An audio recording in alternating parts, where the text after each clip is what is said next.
దేవునికి మహిమ కలుగునుగాక.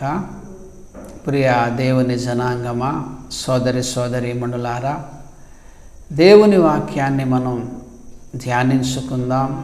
ఆయన మాటలు సమాజానికి మేలు కలిగించేవి. మానవులకు మేలు కలగడానికే ఆయన తన చక్కని వాక్యాన్ని ఇచ్చాడు. ఆ వాక్యమును ధ్యానిస్తూ మన జీవితానికి అన్వయించుకుంటే అదెంతో సమాజానికి ప్రయోజనకరంగా ఉంటుంది. ఒక చక్కని మాటను ఈరోజు మనం ధ్యానిద్దాము. అపోస్తలుల కార్యములు 17వ అధ్యాయం 26వ వచనము. మరియు యావద్భూమి మీద కాపురముండుటకు ఆయన ఒకని నుండి ప్రతి జాతి మనుష్యులను సృష్టించి, యావద్భూమి మీద కాపురముండుటకు, భూమి అంతటినీ ఆయనే చేశాడు. ఈ మహావిశ్వాన్ని అంతటినీ దేవుడే చేశాడు. ఈ భూమి అంతటి మీద కూడా ఆరిన నేల మీద మానవులు నివాసం ఉండాలి, కాపురం ఉండాలి అని ఒక మనుష్యుని నుండి, ఆదాము నుండి మరి ప్రతి జాతి మనుష్యులను, జాతి అంటే అర్థం ఇక్కడ నేషన్, దేశము. కొన్ని దేశాలు కలిస్తే భూమి అవుతుంది కదా. ఈ భూమి మీద కొన్ని దేశాలు ఉన్నాయి. ఈ ప్రతి దేశములో ఉన్న మానవులను ఆయనే సృష్టిస్తున్నాడు. భూమంతటిని ఆయనే సృష్టించాడు. ఈ భూమి మీద ఉన్న దేశాలలో ఉన్న ప్రజలను కూడా దేవుడే సృష్టిస్తున్నాడు. ఒక మనుష్యుని నుండి ప్రతి జాతి మనుషులను యావత్ భూమి మీద కాపురం ఉండడానికి. ఈ మాటను మనం చక్కగా ఆలోచన చేస్తే ఈ ప్రపంచమంతా కూడా ఒక కుటుంబం అయిపోతుంది. ప్రతి దేశములో ఉన్న మానవులు ఆయన వలన కలిగిన వారే, ఆయన వలన కలిగిన వారే. ప్రతి దేశస్థులను కూడా ఆయనే పుట్టిస్తున్నాడు, ఆయనే పుట్టిస్తున్నాడు. కనుక మనందరము తెలుసుకోవలసిన ప్రాముఖ్యమైన సంగతి ఏమిటంటే, ఈ భారతదేశములో దేవుడు నన్ను పుట్టించాడు. అలాగే అమెరికాలో ఉన్నటువంటి వాళ్ళను కూడా దేవుడే పుట్టించాడు. రష్యాలో ఉన్నటువంటి వాళ్ళను కూడా దేవుడే పుట్టించాడు. కొన్ని దేశాలు కలిగిన భూమిని దేవుడే కలిగించాడు. అన్ని దేశాలలో ఉన్న ప్రజలను కూడా దేవుడే కలిగిస్తున్నాడు. దేవుని వలనే కదా సమస్తం జరుగుతుంది. సో ఈ విషయం ద్వారా మనం నేర్చుకోవలసిన సంగతి ఏమిటంటే, నన్ను దేవుడు ఈ దేశములో పుట్టించాడు గనుక ఈ దేశము పట్ల నేను గౌరవ భావాలు కలిగి ఉండాలి. ఈ దేశము పట్ల నేను అభిమానము కలిగి ఉండాలి. ఎందుకంటే ఈ దేశాన్ని దేవుడు నాకు అనుగ్రహించాడు కనుక. ఒక్కసారి చూడండి, ఒక చక్కని మాట. ద్వితీయోపదేశ కాండము 5వ అధ్యాయము 16వ వచనము. ద్వితీయోపదేశ కాండము 5వ అధ్యాయము 16వ వచనము. అన్ని దేశాలలో ఉన్న ప్రజలు కూడా చదవవలసిన చక్కని గ్రంథము బైబిల్ గ్రంథము. అన్ని దేశాలలో ఉన్న ప్రజలకు కూడా ఈ గ్రంథము ఇయ్యబడింది. ఏదో ఒక దేశంలో ఉన్న ప్రజల కొరకు ఇయ్యబడినటువంటి గ్రంథము కాదిది. ఒక్కసారి చూడండి, ద్వితీయోపదేశ కాండము 5:16లో, నీ దేవుడైన యెహోవా నీకు అనుగ్రహించు దేశములో. భారతదేశాన్ని దేవుడు మనందరికీ అనుగ్రహించాడు. ఆయన మనకు ఈ దేశాన్ని అనుగ్రహించాడు గనుక ఈ దేశము గొప్పది. ఈ దేశములో దేవుడు నన్ను పుట్టించాడు గనుక ఈ దేశము నాకెంతో గొప్పది, గొప్ప దేశం ఇది. దేనిని బట్టి అంటే, ఈ దేశములో దేవుడు నన్ను పుట్టించాడు గనుక, నేను ఈ దేశములో పుట్టడము దేవుని చిత్తము గనుక, దేవుని చిత్త ప్రకారము నా పుట్టుక జరిగింది గనుక ఈ దేశమును బట్టి నేను సంతోషిస్తున్నాను, నేను గర్విస్తున్నాను, గౌరవిస్తూ ఉంటాను. ప్రతి ఒక్కరూ కూడా కావాలని ఈ దేశములో పుట్టరు కదా. నేను ఫలానా దేశములో పుట్టాలనుకుని ఎవరైనా పుడతారా? అలా జరగదు కదా. దేవుడే మానవులను ఏ ఏ దేశాలలో పుట్టించాలో ఆ దేశాలలో దేవుడు పుట్టిస్తున్నాడు గనుక, దేవుని చిత్తానికి మనం లోబడి ఉండేవాళ్ళు ఆ దేశాన్ని గౌరవిస్తారు, ఆ దేశము పట్ల గౌరవ భావాన్ని కలిగి ఉంటారు. ఒక చక్కని మాట బైబిల్ ఎంత చక్కగా మరి చెప్పిందో చూడండి. ద్వితీయోపదేశ కాండము 8:10. ద్వితీయోపదేశ కాండము 8:10. నీవు తిని తృప్తి పొంది నీ దేవుడైన యెహోవా నీకు ఇచ్చిన మంచి దేశమును బట్టి ఆయనను స్తుతింపవలెను. దేవునికి మహిమ కలుగును. ఎంత మంచి మాట. దేవుడు నీకిచ్చిన మంచి దేశమును బట్టి. దీన్ని మనం ఎలా అర్థం చేసుకోవాలి? మంచి దేశము కాబట్టి దేవుడిచ్చాడనా? దేవుడిచ్చాడు కనుక అది మంచి దేశమనా? దేవుడిచ్చాడు కనుక అది మంచి దేశం. ఏదైనా సరే, ఎవరు ఏ దేశములో పుట్టినా ఆ దేశము వాళ్లకు మంచిదే.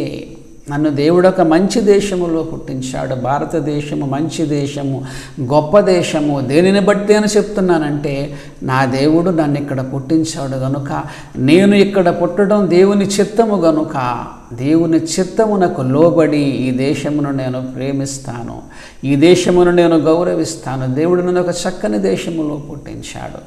ఆయన సంకల్పాన్ని బట్టి, ఆయన చిత్తాన్ని బట్టి ఎప్పుడూ కూడా భారతదేశము పట్ల నేను గౌరవ భావాలు కలిగి ఉంటాను.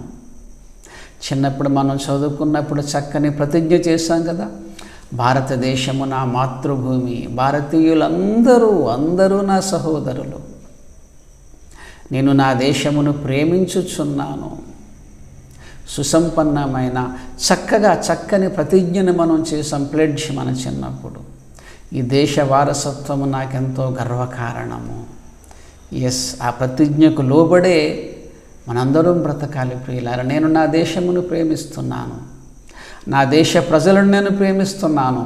వాళ్ళు ఎవరైనా నాకు పర్వాలేదు. వాళ్ళు హిందువుల, ముస్లిముల, నాస్తికుల, సిక్కుల, జైనుల, ఇంకెవరో అందరూ కూడా దేవుని చేత సృష్టింపబడిన వారే. నన్ను సృష్టించిన దేవుడే వారిని సృష్టించాడు కనుక నేను వారిని ప్రేమిస్తూ ఉంటాను. దేవుణ్ణి ప్రేమించేవాడు దేశమును అనగా దేశ ప్రజలను కూడా ప్రేమిస్తాడు. వాక్యం చెప్తుంది కదా, నిన్ను వలె నీ పొరుగువాన్ని ప్రేమించు. భారతీయ ప్రజలందరినీ కూడా నేను ప్రేమిస్తూ ఉంటాను. దేవుడు నన్ను ఒక చక్కని దేశములో పుట్టించాడు.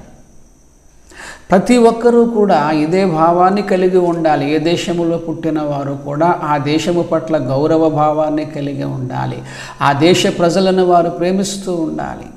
అమెరికాలో పుట్టిన వాళ్ళు అమెరికా దేశము పట్ల గౌరవ భావాలు కలిగి ఉండాలి. భారతదేశములో పుట్టిన వాళ్ళు భారతదేశము పట్ల గౌరవ భావాన్ని కలిగి ఉండాలి. శ్రీలంకలో పుట్టిన వాళ్ళు శ్రీలంక ప్రజల పట్ల గౌరవ భావాలు కలిగి ఉండాలి. ఏ దేశము వారు ఆ దేశము పట్ల అభిమానము కలిగి ఉండాలి. వాక్యము కూడా అదే చెప్తుంది. బైబిల్ గ్రంథము దేశాన్ని అభిమానించమని చెబుతుంది. దేశద్రోహాన్ని బైబిల్ ప్రోత్సహించటం లేదు. చాలామంది క్రైస్తవులను వాళ్ళు తెలియక అమాయకంగా వీళ్ళేదో దేశద్రోహులు అన్నట్టుగా వాళ్ళు మాట్లాడుతూ ఉన్నారు. వాళ్ళ అమాయకులు, వాళ్ళు వాక్యము సరిగా తెలియక అలా అంటూ ఉన్నారు.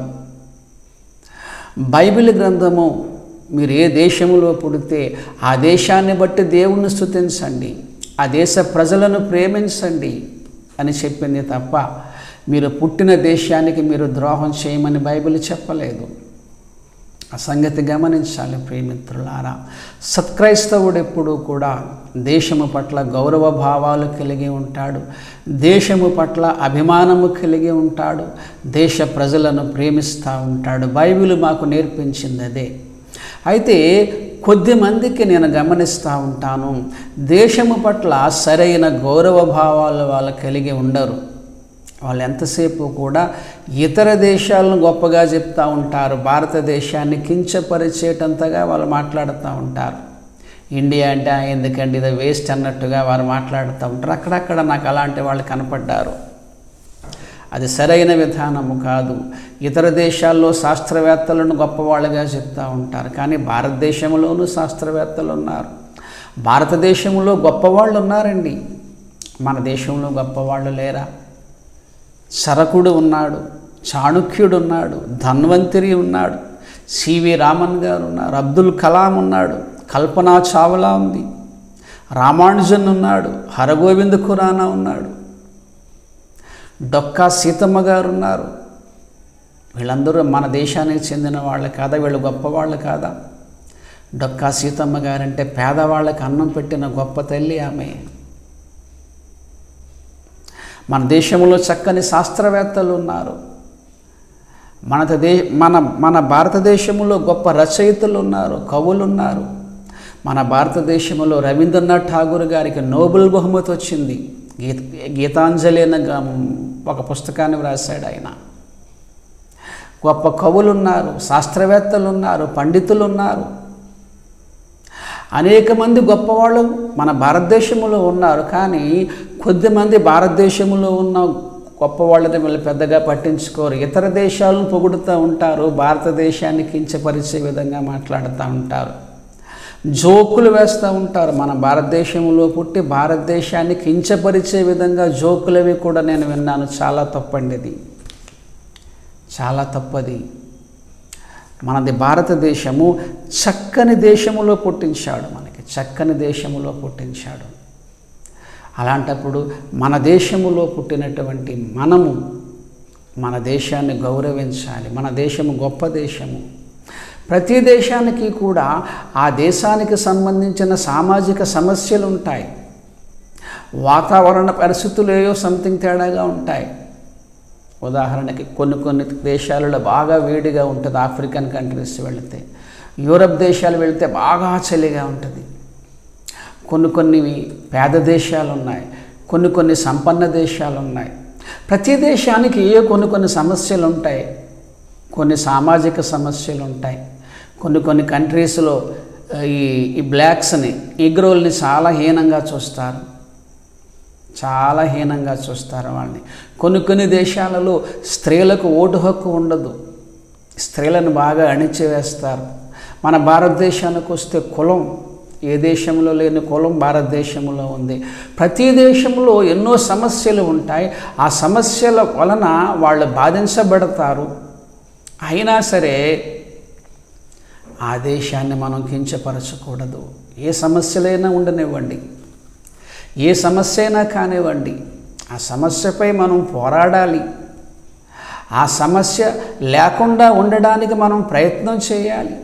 అలాంటి సామాజిక సమస్యలపై మనం పోరాడేవి లేకుండా చేయాలి తప్ప ఏవో సమస్యలు ఉన్నాయని చెప్పి ఆ దేశాన్ని కించపరుస్తూ మనం మాట్లాడకూడదు. కుల ప్రాతిపదికన అవమానించబడేవారు, అణిచివేయబడేవారు భారతదేశంలో చాలామంది ఉన్నారు. అలాంటి వారిలో నేను ఒకండి. అయినా సరే నా భారతదేశము గొప్పది, నా భారతదేశం గొప్పది, చక్కని దేశము. ఎన్నో సమస్యలు ఉన్నాయి, ఓకే, ఉంటే ఉండవచ్చుగాక. ప్రతి దేశంలో ఉంటాయి అవి. ప్రతి దేశంలోనూ ఆ దేశానికి సంబంధించిన సమస్యలు ఉంటాయి. కొన్ని కంట్రీస్ పేద దేశాలు ఉంటాయి, కొన్ని డబ్బున్న దేశాలు ఉంటాయి. మాది పేద దేశం కదా అని చెప్పి ఆ దేశములో పుట్టిన వాళ్ళు అవమానించకూడదు. భారతదేశంలో కులం అనేటువంటిది ఉంది. అలాగని చెప్పి ఈ కుల ప్రాతిపదికన అణిచివేయబడుతున్న వారు ఎవరైతే ఉన్నారో వారు ఈ దేశాన్ని ద్వేషించకూడదు, దానిపై పోరాడాలి. ఆ కులం లేకుండా చేయడానికి పోరాడాలి. దాని కొరకు మనం చేయవలసిన ప్రయత్నాలు చేయాలి. సమస్యలను రూపుమాపడానికి మనం చేయవలసిన ప్రయత్నాలు మనం చేయాలి తప్ప ఏయో సమస్యలు ఉన్నాయి కదా అని చెప్పి మన దేశాన్ని మనమే అవమానపరుచుకోవడం, కించపరుచుకోవడం, ద్వేషించటము తగదు. వాక్యము దానికి అంగీకరించదు. ప్రతి వ్యక్తి కూడా తాను పుట్టిన దేశము పట్ల గౌరవ భావాలు కలిగి ఉండాలి. ఒక మాటను చూద్దాం, చూడండి. మార్కు సువార్త 6వ అధ్యాయము 4-5 వచనాలు. మార్కు సువార్త 6వ అధ్యాయము 4-5 వచనాలు. అందుకు యేసు, ప్రవక్త తన దేశములోనూ తన బంధువులలోనూ తన ఇంటి వారిలోనూ తప్ప మరి ఎక్కడనూ ఘనహీనుడు కాడని చెప్పాను. చూసారా, ఇక్కడ ప్రవక్తను వీళ్ళు ఘనహీనంగా చూస్తున్నారు. ఎందుకంటే వాళ్ళ దేశంలో పుట్టాడు, వాళ్ళ ఊరిలో పుట్టాడు. మన దేశంలో పుడితే మనకు చులకన. డొక్కా సీతమ్మ గారు, ఆ పేరు చాలా తక్కువ మందికి తెలుసు. కానీ మదర్ తెరీసా అంటే మొత్తం అందరికీ తెలుసు. ఆమె ఎంత గొప్ప ఆవిడో ఈవిడ కూడా గొప్ప ఆవిడే. గొప్ప గొప్ప శాస్త్రవేత్తలు ఇతర దేశాల్లో ఉన్నారు, భారతదేశంలో కూడా ఉన్నారు. కానీ భారతీయ శాస్త్రవేత్తలను మనం పట్టించుకోము. ఇతర దేశస్తులను పెద్ద గొప్పగా చెప్తూ ఉంటాం మనం. వాళ్ళు గొప్పవాళ్ళే, నేనేమి కాదన్ను. మన దేశంలో శాస్త్రవేత్తలు గొప్పవాళ్ళే. మన దేశంలో కూడా గొప్ప గొప్ప మేధావులు పుట్టారు, వీళ్ళు కూడా గొప్పవాళ్ళే. యేసుక్రీస్తును ఆనాటి ప్రజలు అంగీకరించకపోవడానికి కారణం ఏంటంటే, ఇతడు వడ్లవాని కుమారుడు కాదా అంటే, వాళ్ళ ఊరిలో పుట్టినందుకు, వాళ్ళ ప్రాంతంలో పుట్టినందుకు ఆయన చిన్నచూపు చూశారు వాళ్ళు. ఇక్కడ చూడండి, ప్రవక్త తన దేశములోనూ తన బంధువులతోనూ తన ఇంటి వారిలోనూ తప్ప మరెక్కడా ఘనహీనుడు కాదు. అంటే వాళ్ళ ఇంట్లో పుట్టాడు అంటే చులకనగా చూడటం, చీపుగా, ఎంత గొప్పవాడైనా సరే చీపుగా చూడటం. ఇది ఒక మానసిక రుగ్మత. చాలామంది ఏదో అంటారు చూసారా, దూరపు కొండలు ఉనుపు అంటారు కదా. ఇతర దేశాలను వాళ్ళని గొప్పగా చెప్తూ ఉంటారు. ఈ దేశంలో పుట్టి ఈ దేశాన్ని కించపరుస్తూ అవమానపరుస్తూ వీళ్ళు మాట్లాడుతూ ఉంటారు. అలాంటి వాళ్ళని కొద్దిమందిని చూశాను. అది తప్పు తప్పు తప్పు. దేవుడు నన్ను ఈ దేశంలో పుట్టించాడు కనుక ఈ దేశము పట్ల గౌరవ భావాలు కలిగి ఉంటాను. ఈ దేశము గొప్పది, నేను ఎక్కడికి వెళ్ళినా చెప్తా ఉంటానండి, I'm proud to be an Indian. ఎన్నో సమస్యలు, సామాజిక సమస్యలు ఉన్నాయి ఇక్కడ. మేబీ ఇది భారతదేశంలోనే కాదు, ప్రతి దేశంలోనూ ఉంటాయి. ఉన్నా సరే I'm proud to be an Indian. ఒక భారతీయుడిగా నేను గర్విస్తున్నాను. చక్కని దేశము. దేనిని బట్టి అంటే నన్ను దేవుడి దేశములో పుట్టించాడు కనుక ఆయన చిత్తమును బట్టి ప్రతి దేశస్థుడు కూడా ఆ దేశము పట్ల గౌరవ భావాలు కలిగి ఉండవలసినదే. అది వాక్యము చెప్తా ఉంది. నీ దేవుడే యెహోవా నీకు ఇచ్చిన మంచి దేశమును బట్టి ఆయన స్తుతింపవలెను. భారతీయులందరూ, ప్రభువా నన్ను చక్కని భారతదేశంలో పుట్టించావయ్యా, నీకు స్తుతులు తండ్రి, స్తోత్రములని చెప్పాలి. ఇంగ్లాండ్లో పుట్టిన వాళ్ళందరూ కూడా, ప్రభువా నువ్వు చక్కని ఇంగ్లాండ్లో మమ్మల్ని పుట్టించావు తండ్రి, నీకు స్తుతులు దేవా, స్తోత్రములు తండ్రి అని చెప్పాలి. ప్రతి దేశస్థుడు కూడా ఆ దేశమును బట్టి దేవుణ్ణి స్తుతించాలి. ఈ అన్ని దేశాలను కలిగించిన వాడు దేవుడొక్కడే కనుక ప్రతి దేశములో పుట్టిన వ్యక్తి కూడా దేశమును దేవుడే కలిగించాడు, దేశములో ఉన్న ప్రజలను దేవుడే కలిగించాడు కనుక ఆ దేశమును బట్టి మనందరం కూడా దేవుణ్ణి స్తుతించాలి. ఆ దేశము పట్ల గౌరవ భావాలు కలిగి ఉండాలి. ఆ దేశ ప్రజలను, వాళ్ళు ఎవరైనా సరే, నీ విశ్వాసానికి చెందిన వాళ్ళు కాకపోయినా సరే, వాళ్ళను ప్రేమించాలి. బైబిల్ అదే చెప్తా ఉంది. అదే సమయంలో ఇంకొక విషయాన్ని కూడా నేను ఈరోజు మీతో చెప్పాలనుకుంటున్నాను. కొద్దిమంది ఈ దేశంలో పుట్టి ఈ దేశాన్ని కించపరుస్తూ మాట్లాడుతూ ఉంటారు. అది తప్పని మనం ఇప్పటి వరకు చూసాము. అదే సమయంలో కొద్దిమంది ఈ దేశాన్ని ప్రేమించే పనిలో ఇతర దేశాలను ద్వేషిస్తూ ఉంటారు. అది కూడా తప్పే. నా తల్లి గొప్పది అని చెప్పడానికి ఇతరుల తల్లి చెడ్డది అని చెప్పక్కర్లేదు. నా తల్లి గొప్పది అని చెప్పుకుంటే చాలు. నా భారతదేశం గొప్పది, అది చాలు నాకు.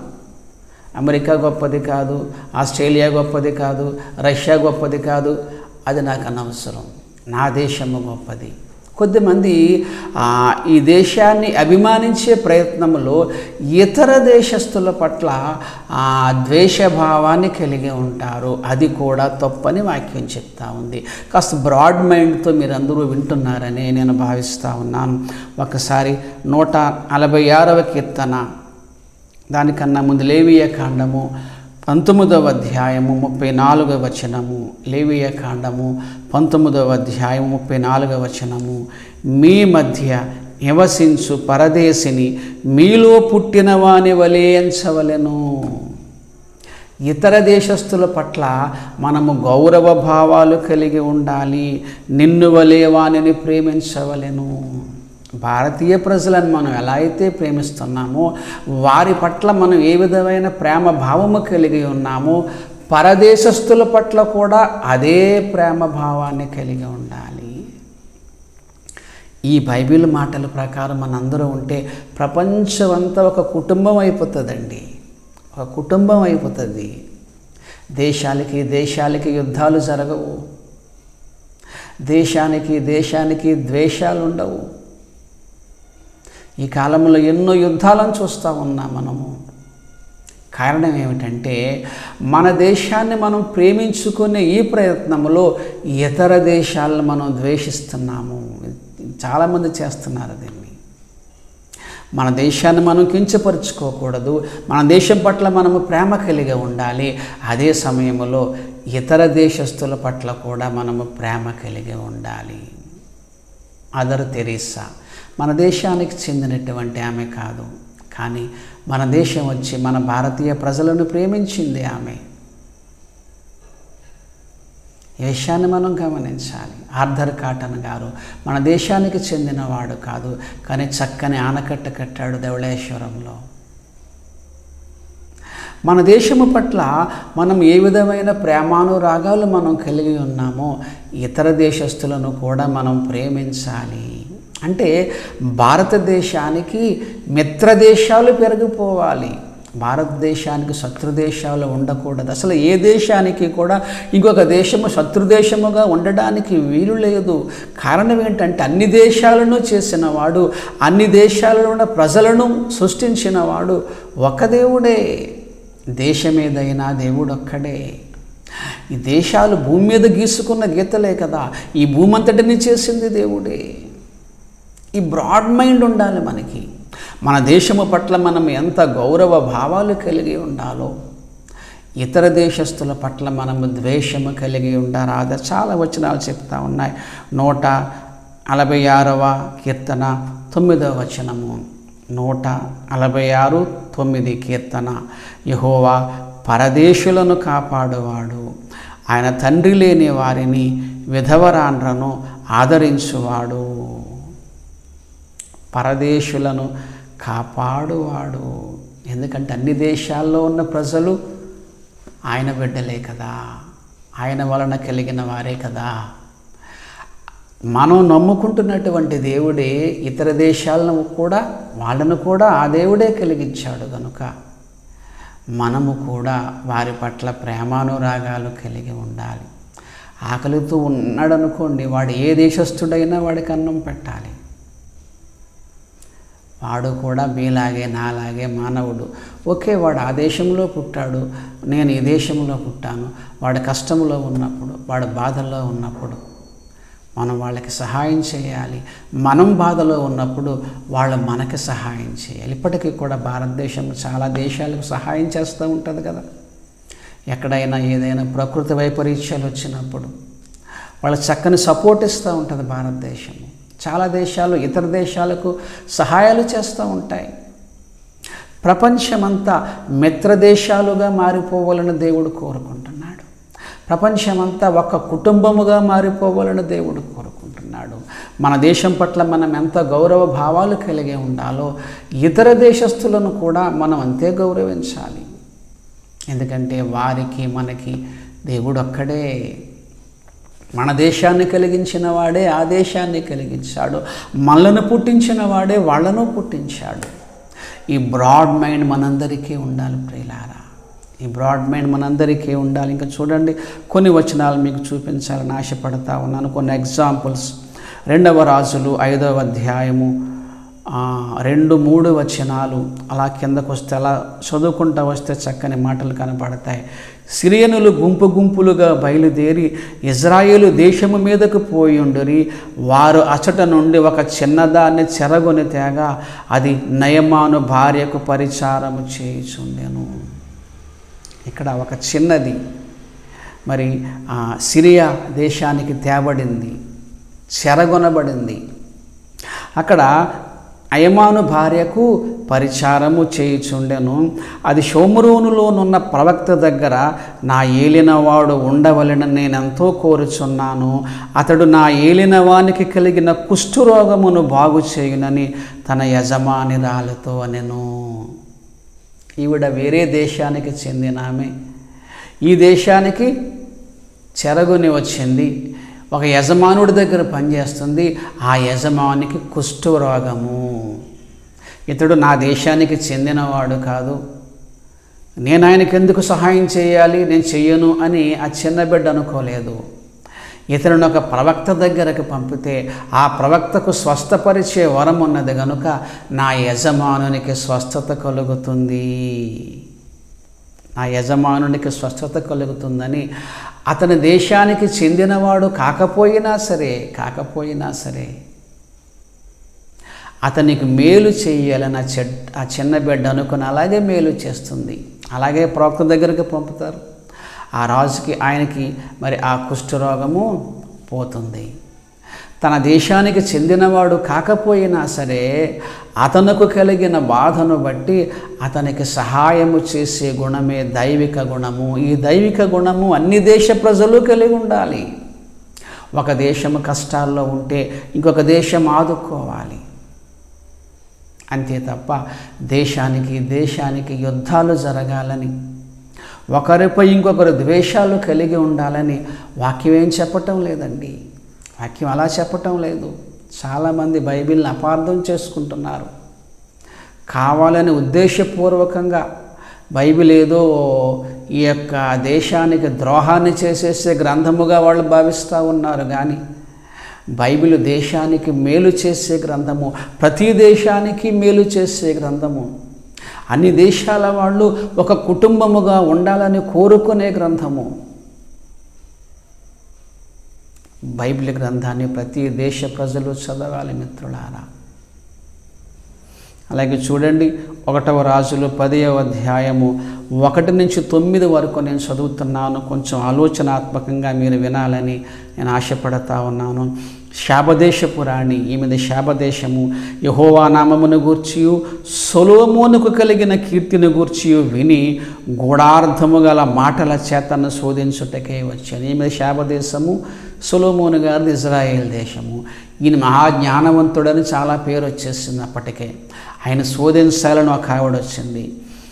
శాబరాణి 4వ వచనము, సొలొమోను యొక్క జ్ఞానమును, అతడు కట్టించిన మందిరమును, అతని బల్ల మీదున్న భోజన ద్రవ్యములను, అతని సేవకులను, కూర్చున్న పీఠములను, అతని ఉపచారులను కనిపెట్టుటకు వారి వస్త్రములను, ద్రవ్యములను, అతని సేవకులు వారి వస్త్రములను, అతనికి గిన్నెనందించి వారిని యెహోవా మందిరమందు అతడు అర్పించు దహన బలులను చూచి విస్మయముందినదై రాజుతో ఇట్లనెను, నీ కార్యములను గూర్చియు జ్ఞానమును గూర్చియు నా దేశమందు నేను వినిన మాట నిజమే.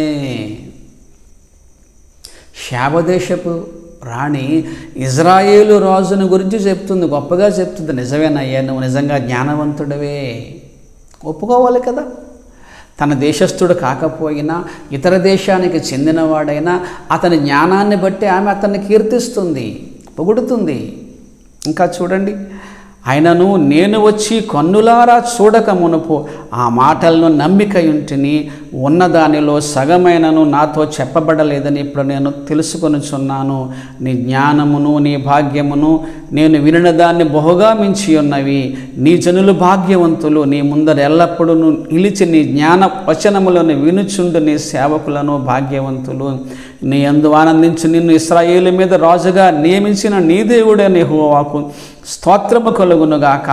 యెహోవా ఇశ్రాయేలీయులందు శాశ్వత ప్రేమ ఉంచెను గనుక నీతి న్యాయములను అనుసరించి ఆ రాజ కార్యములను జరిగించుటకు ఆయన నిన్ను నియమించెను. నేను బ్రాడ్ మైండ్ అంటే ఇదే, బ్రాడ్ మైండ్ అంటే ఇదే, విశాలమైన హృదయము. ఆ ఇజ్రాయేలు దేశానికి చెందిన సొలొమోను జ్ఞానవంతుడు. ఆయన జ్ఞానవంతుడని శాబదేశానికి చెందిన ఈ రాణి ఒప్పుకుంది. వాస్తవాన్ని వాస్తవంగా ఒప్పుకోవాలి కదండి. జ్ఞానవంతుడు అంటే ఏ దేశానికి చెందినవాడైనా అతడు జ్ఞానవంతుడే. జ్ఞానం అనగానే మన దేశంలోనే ఉండాలి అని మనం ఎందుకు అనుకోవాలి? అన్ని దేశాల్లోనే ఉంటుంది. ఏ దేశ ప్రజలకున్న జ్ఞానం ఆ దేశ ప్రజలకు ఉంటుంది. మన దేశాన్ని మనం గౌరవించాలి, కరెక్టే. కానీ మన దేశాన్ని మనం గౌరవించే ప్రయత్నములో ఇతర దేశాలను మనము అగౌరవపరచకూడదు. ఇలాంటి వారిని కూడా నేను చాలామందిని చూశాను. స్వదేశమును ప్రేమించటం అంటే విదేశాలను ద్వేషించటం అని కాదు.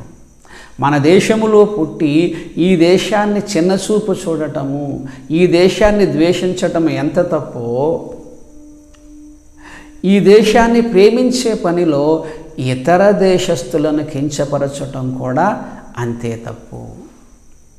మన దేశాన్ని మనం ప్రేమించుకుందాము.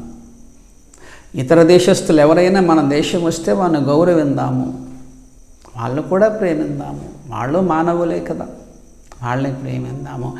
ఇలాంటి భావనలు కలిగి ఉండాలని బైబిల్ చెప్తా ఉన్నది ప్రియులారా. బైబిల్ చెప్తా ఉంది. ఈ దేశీయ భేదాలు, యుద్ధాలు ఉండకూడదని చెప్తా ఉంది. పరదేశుల పట్ల కూడా మనము ప్రేమానురాగాలు కలిగి ఉండాలని చెప్తా ఉంది. ప్రియ సోదర సోదరీమణులారా, మీరు ఎన్ని విషయాలను గమనించారా? దేశము దేవుని వలన కలిగిందని మీరు నమ్ముతున్నారా? మన దేశాన్ని కలిగించిన ఆ దేవుడే ఇతర దేశాలను కూడా కలిగించాడని మీరు నమ్ముతున్నారా? ప్రపంచ దేశాలందరికీ కూడా ఒక్కడే దేవుడు అవుతున్నప్పుడు మనం నమ్ముతున్న దేవుడే ఆ దేశ ప్రజలను కూడా సృష్టించాడు కదా. ఈ సర్వ సృష్టికి సృష్టికర్త ఒక్కడే కదా. ఒక్క దేవుడే సర్వ సృష్టిని చేస్తున్నప్పుడు ఇతర దేశాలపై ద్వేషం ఎందుకు? అలా ఉండడానికి కూడా వీలు లేదు. మన దేశాన్ని మనం ప్రేమించాలి. మన భారతదేశము గొప్ప దేశము. మన దేశాభివృద్ధి కొరకు మనం కృషి చేయాలి. నేను ఒప్పుకుంటాను దానికి. ఆ ప్రయత్నముగా ఇతర దేశాలను కించపరచవలసిన పని లేదు.